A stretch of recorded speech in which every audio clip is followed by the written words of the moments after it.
sometimes it's good to take a break and work on something light.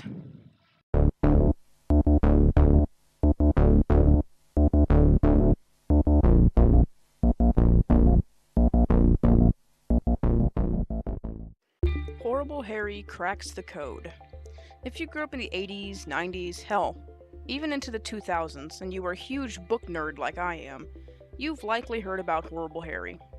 The first book was published in 1988 and the last in 2014, which means that this book spans about 38 books, and it's about the misadventures of Harry, a boy who loves bugs, spiders, and anything creepy, and the other kids in his elementary school class, which include his friend Doug, who is the narrator of the stories, Song Lee, Harry's crush, and Harry's friend/enemy, Sydney. The Horrible Harry books hit that sweet spot that very few children's books do. They're easy to grasp and read, which is why a lot of teachers use them to teach students. But they're no more than 70 pages at most, and the sentences are easy to grasp. However, the author Susan Kline is one of those rare people that can relate to young children and create stories that they not only enjoy, but empathize with. Every student in Harry's class is relatable. Think back to when you were in elementary school. We all know the know-it-all tattletale who follows the rules and will jump at the opportunity to narc on someone.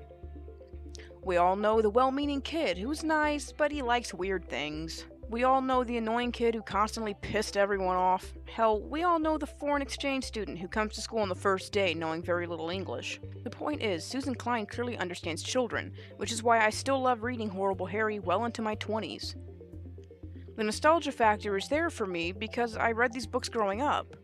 But these books also touch on topics like, for instance, Harry's grandpa being put in a nursing home, things such as fear, bullying.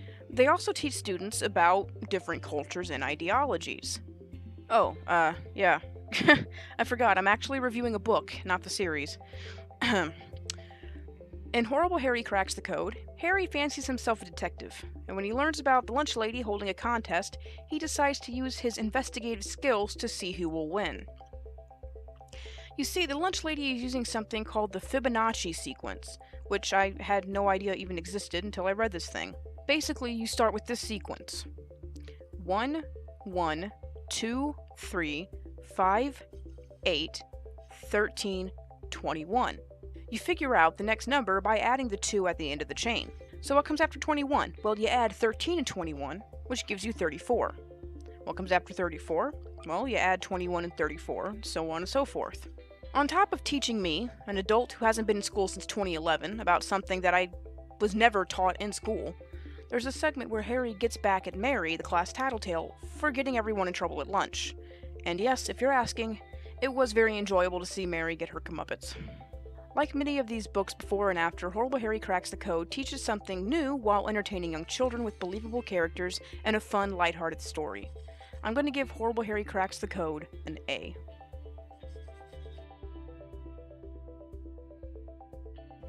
Hey guys, thanks for watching. If you liked what you saw, maybe you should like, comment, subscribe.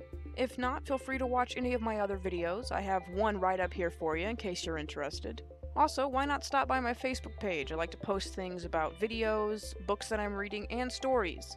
I also like to post polls, get different opinions from viewers about what books I should read, and who knows, maybe I'll find a book that I actually really like. Either way, thank you for watching. I'll see you guys next time.